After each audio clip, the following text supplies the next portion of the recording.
Ugh.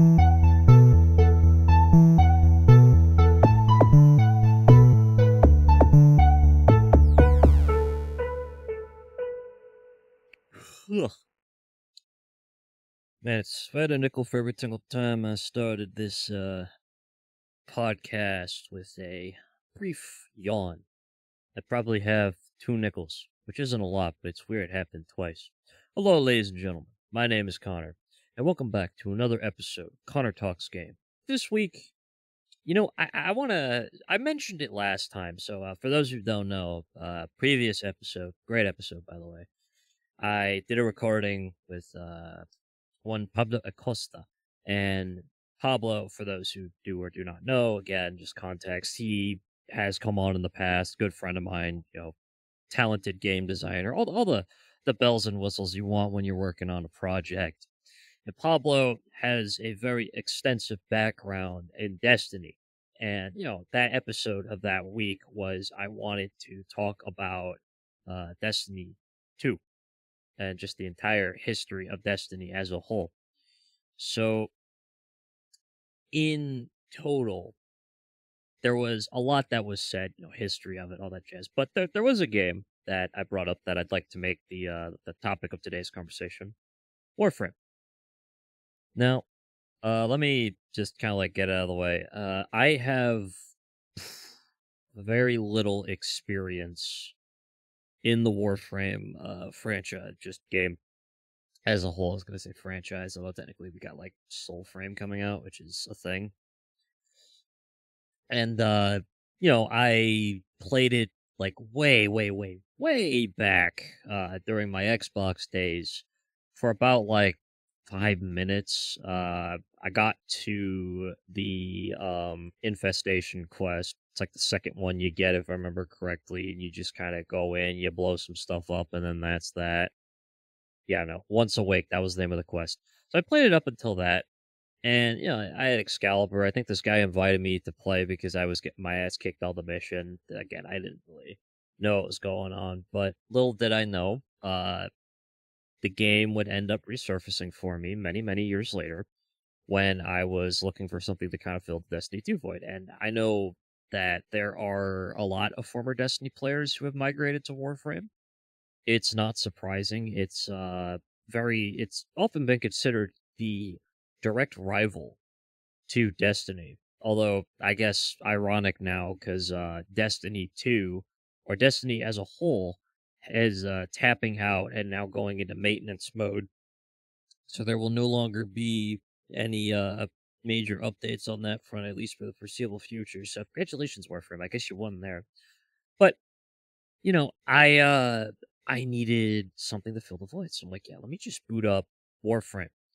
Now, as of recording this episode, I am currently about 50-ish hours in the game, got about 71 of the achievements. My 3 frames that I currently have include Uriel, Excalibur, and Rhino. For those asking how I have Uriel so early, because I have yet to actually do their quest, it is actually because I have, it turns out a lot of people in my friend group play this game. No, seriously, a lot. And the second I went online, I had, oh, sheesh, I don't know, half of my inbox just got blown up by people, so I've been, kind of getting stuff showered and praised on me. It's a very generous community, might I add. Oh my goodness. I'm like, yeah, I'm just, I need to farm this, or I gotta do that. And my friend's like, all right, bet, I got you. He pulls out, 10 bajillion stacks of Rubido, and he just hands it to me, and I'm like, you sure? I mean, I can go for it. Yeah, no, take it cheap. It's like, oh man, this is actually a pretty cool Warframe. What can I do with this? And he's like, oh, well, I got you covered. And then that's how I got Uriel. Just casually donated to me when he's like, yeah, pick any one of them you want, and I will send you I'll send it to you. And I'm like, oh, okay, I'll just I guess I'll get that. Another thing that apparently is mostly sent is he gave me another present. gave me over 100 copies of the image of Ember's ass just on the screen casually. So I decided to stick that on my ship in the front so I can always have a look at it. Although, based on the knowledge I have seen from the community, they are some pretty heavy gooners. I mean, it's like what the what's her name has the biggest ass according to them, and everyone loves that character. I don't know. There's a couple of characters like that, but that's just something I overheard at the time. But no, I just like to take today to talk a little bit about my experience and kind of like my thoughts on it. So it's made by Digital Extremes. It's been around since 2012, so that's like what, 13 years? Sheesh. I know my friend who played Warframe since like around then is upset because he couldn't get his hands on Excalibur Prime, which is to this day, I'm pretty sure one of the rarest, if not the rarest, Warframes. But so far, to my knowledge, how it is we are 10 creations of humans called Orcans who go around doing stuff, killing things and blowing shit up and getting weapons and loot. So very standard. The combat's actually probably it's awesome. There is no other way to describe it. I have so much fun moving around parkour. You're like a juggernaut ninja jumping around, shooting shit, meleeing everything. Every Warframe has their own unique ability or set of abilities, I should say. So, Rhino, for instance, the second Warframe I actually ever got, his entire shtick is that Rhino has the ability to have extreme survivability through his iron skin, very basic charge attack as one of his abilities. He can scream really loudly. It's called a battle cry, but I just like to think he screams really loudly and it bumps your damage by 50%. And the last one is he slams his boot into the ground and it throws everybody up in the air. It's actually pretty crazy. It's awesome. I picked Excalibur for my first one because Excalibur, I don't know about you, but I do have a little bit of the Knights of the Round Table preference. Dark Angels from Warhammer, freaking what is it, Mordred from Fate, all that smooth jazz. And man, they're they're not like super crazy, but it's a very solid kit. You can do a blade dash that hits a target, does a sizable amount of damage. You can use a blindness ability where you raise your weapon in the air and explodes out radiant light, which stuns targets and makes enemies susceptible to attacks. And then you also have what's its face? This thing where you slam Excalibur, which is the ultimate ability, into the ground, and then you cause a bunch of these blades in the air to fall on the ground and damage targets all around you. So it's like a blade fall technique. And then, to make it even better, you have just your ability called Excalibur, which is, like, as I've said in Warframe, you can melee stuff. It gives you a hyper elite melee weapon that you swing with quicker. It does a lot of damage, and it's just really good all around. And the cool thing, and this, in my opinion, is where Warframe like really sticks out for me, is the build crafting is through the roof. Okay, so one of the things I usually loved to do in Destiny was I loved to create unique builds and kind of have them do all kinds of things. It's actually why Graviton Forfeit Invisibility was one of my favorite PvE builds. Assassin's Cowl for Hunter. I loved getting health back on empowered kills. And then obviously, what was it? Precious Scars on my good old fashioned Titan. Although I will say, for Warlock, actually, let me look up the exotic here yet. It was this arc exotic that you wear on your head that gives you like enhanced traces. Right. It's Sunstar. That was the name of it. I love that weapon. Fallen Sunstar. It was really, really cool. Ionic traces move quicker and all that. But I enjoy the process. So in Warframe, And again, I only have a week of experience on this, so I'm not like super well versed. But in Warframe, there is a system called the modding system where it allows you to tweak how your abilities functionally interact with the environment or how they work. So, a good example, on Uriel, I am currently building them to receive energy per health pickup. So when you kill an enemy and you pick up the health, they usually drop energy, but also health packs. And when you pick up the health pack, you actually get energy back on top of that. And you can then I slapped on a ability that increases my range and ability effectiveness. So when I do my ultimate ability on Uriel, which is where they do a little hellfire extermination around the entire area, it expands to pretty much the entire room. Like I was doing an infested salvage mission because I was farming for Nidus, and I'm gonna get to Nidus in a minute. And when you are pretty much in that room, you just one usage of that ability with the increased range and everything gets taken out.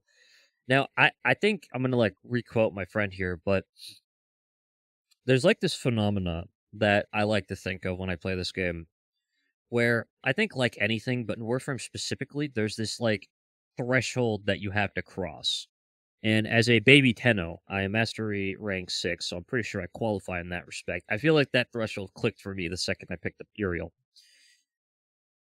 You do not know, and I'm saying this in spite of people who probably play this game or never plays, you do not understand how awesome it is to see an entire room get lit up with hellfire and brimstone, or you just walk into a room and kill everything. Like, oh my god. Seriously, I can't fucking describe this enough. I'm in an area, I'm procking my abilities, as Uriel, so, 3 little demons and the hellfire orbs that go all over the place, and everything's just burning. It's great. Nothing is more amazing than seeing an entire map full of red dots just get reduced to nothing, which is actually probably why I really like fighting the infested. The infested, for those who don't know, are like these it's a techno virus that infects machine and organic life alike. Now, apparently, there's a Korean pop band like the 1999 storyline in Warframe that is also apparently the progenitors of it. So, quote unquote, if I'm getting this correct, it is a computer virus that infects organic life and originated from K-pop bands. You can thank me later for Digital Extremes having written such amazing lore that I felt the need to include it in this little snippet. But yeah, no, I mean, it's once I kind of crossed that, it was great. And I'm not really having an issue with it so far. I have some gripes with it, I will say though. My so like the first one, and even like apparently it was improved upon. It was not very intuitive right out of the gate, like what the modding system was and how important it is for Warframes. So, like, your Warframe, as it levels up and your weapons level up, you get more energy to play with for your weapons. And I would, load into a mission, be like, why am I doing no damage? And then it wouldn't only click until later that, wait, I need to be equipping mods on my weapons, paying attention to elemental effects, and also planning accordingly for my missions in advance. Now, obviously, this is kind of more apparent to me now, but it's just not super explained well. Another example is it can be really difficult sometimes to like know where stuff is when it's not well explained. Like, okay, so I completed the enemy within, which is one of like the more crucial main storylines in the game. And once I completed that, I got a cutscene. Let me just drink some water here real quick before I continue. So I get this cutscene after completing it, where I got to go to this planet. Now, thankfully, my friend was playing with me, and again, guy's got like 2K hours on the game and playing since like God who knows how long. So he was able to explain it. but there's this system in the game called Kulva Lich, and they are enemies that you pretty much create by getting a event during a mission, and when you kill one, they turn into this adversary that follows you. Like, they select the planet and they take over that planet, and like the way it works is when you do missions on that planet, they steal parts of your loot and they taunt you and they show up. This is not bad in of itself, but the system is hella like difficult, because you need to open up relics to get like these pieces of a code that you need to figure out in a sequence to kill them permanently. And there's, I think, about 8 to 9 of them. One of them being this heavily rare valuable one that will slot in for any of them. Now, honestly, it's it's not bad, but it's just not that intuitive. And I don't really think that it's explained super well. Kuva, excuse me, not Kova, Kuva liches. And they show up, and you throw hands with them, and you get a really good weapon out of it. Now, an upside I will say is it's actually really cool to have a rival, like a nemesis, show up during missions. Now, my specific one, and this is actually kind of terrifying, they all get unique personalities, and they could be a male or a female in dialogue. But my buddy made a comment saying, "Oh, you got a girl to be yours." I'm like, "Well, what does that mean?" Well, he's like, "You'll find out shortly." So I'm doing the cutscene where like it shows you, and he's like, "So out of all the ones I could have gotten, I got the flirtatious personality." So it's weird when you're in the middle of a mission, or you're just casually minding your own business, and she'll casually go, "Yeah, did you know the human head lives for 20 seconds after decapitation? Why do I ask? Oh, no reason. If you snap, freeze, and flash fry someone, they'll explode into bloody confetti. This is why I'm not allowed near weddings. Do you remember me, little meat, the way you turned your fire onto me, resculpting me? I'm not mad. I understand." Like, this shit's terrifying. And then on top of that, they have all these dialogues where you're just minding your own business. Like, again, I have this pulled up here. "Hard to get isn't a good look for you, little meat. Are you receiving visitors?" Oh my god. "When spawning, I forgive you for what you did. This has to hurt, little meat, or else why bother? You are mine, little meat, no one else's." Look, our operator, canonically speaking, is a child operating a god-killing suit of death with apparently an adoptive mother. It's weird. I don't know how to explain it, but like apparently my friend says void bullshit is often one of the main explanations for a lot of things that happen in that game. Bruh, what? I can't wait to kill that Kuvalich and steal their weapon. I'm telling you, they got this like, I don't know, blunderbuss looking thing. It's, I don't know, okay, I'm getting off track here. Another thing about the game that I generally kind of dislike is there's nothing that really, like, at least to me from what I've seen, scratches that raid itch. I can't really seem like I think they did raids, but like the game is, it kept breaking every time without fail when people would try to do it. And I believe balancing would be more difficult because, unlike Destiny and Warframe, due to how easy it is to literally break everything, uh, balancing anything around that would already be difficult to begin with.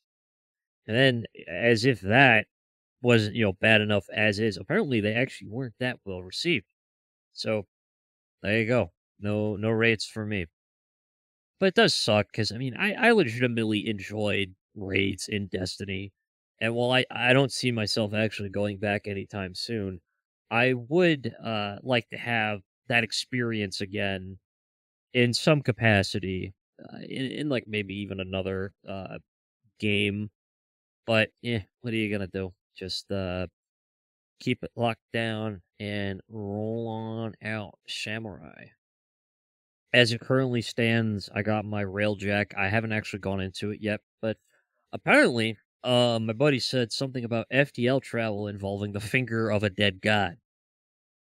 Yeah, I don't understand. I'm slowly losing my mind, gamers. It's actually kind of crazy. What are you gonna do if not go insane in the process? But between my current playing it and everything else, I'm actually enjoying it so far. My build's coming together. Actually, as of recording this, I'm currently building Nidus. Oh, right, that's okay. So Warframe has a whole lot of weapons, like so many weapons. It actually kind of hurts.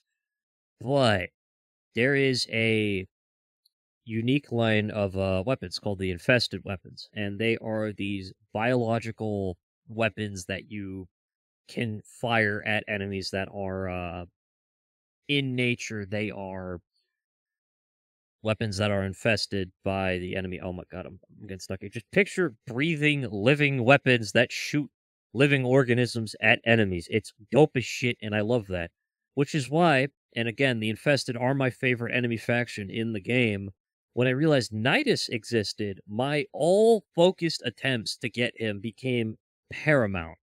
Like, currently, I'm farming to go to Ceres just because I want to get like the best circuit farming spot because I need circuits to craft like this one last part I need. But before that can happen, I need to get the junction unlocked and all that smooth jazz. But wait, you gotta what do or some shit. I don't know.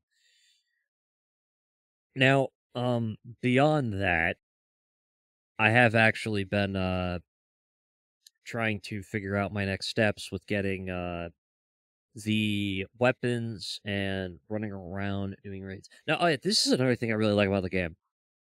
It has probably one of the best monetization schemes I've ever seen in my life. So, Warframe is already free to play. And due to how the free to play format works, you make your money through microtransactions and in game purchases.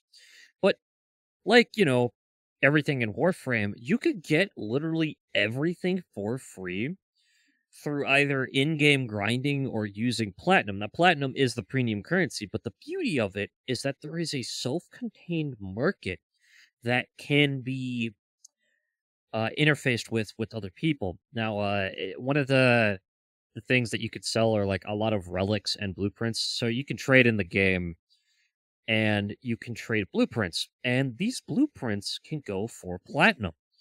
And it's not hard to farm these parts either. So if you get a blueprint that somebody wants and they don't want to do the farming for it, yeah, you can go ahead and actually go ahead and buy it. Oh, actually, another thing about it, another thing that I forgot to disclose is I also received Caliban Prime. I will be building that one shortly as well, but right now, Nidus is my boy. Gotta get Nidus Prime as well, but we'll get around to that. But yeah, no, and because platinum can be acquired in this free fashion, yeah, no, you can farm, get your stuff, and then buy what you want without any issues. Now, obviously, grinding and farming aren't always people's cup of tea, so this is where digital extremes actually gets a little bit fancy. You'll be minding your own business, and then the store offers you a 75% off voucher for a platinum purchase. Yeah, my friend has 10K platinum because they got him that way. And yeah, that's just how they do it.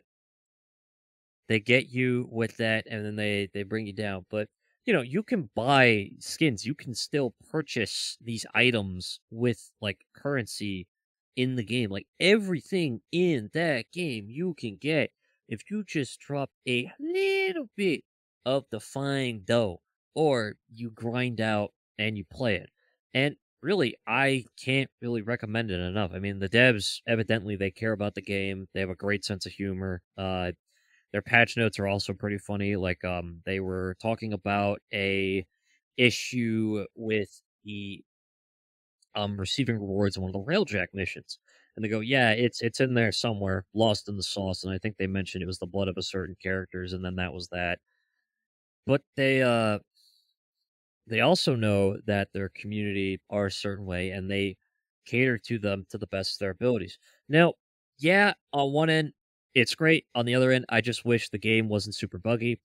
I've had instances where a character either glitches into a wall or an enemy, their AI just stops and they break completely. But I think the biggest one that drove me up the wall a little bit is sometimes I will do a relic farm. I will get 10 so it, something big context. You have to do a specific type of mission to unlock relics. And the way that works is you go into these missions and you kill a certain type of enemy and they drop a material. You collect 10 of said material, your relic unlocks, and you get a buff for the duration of that mission.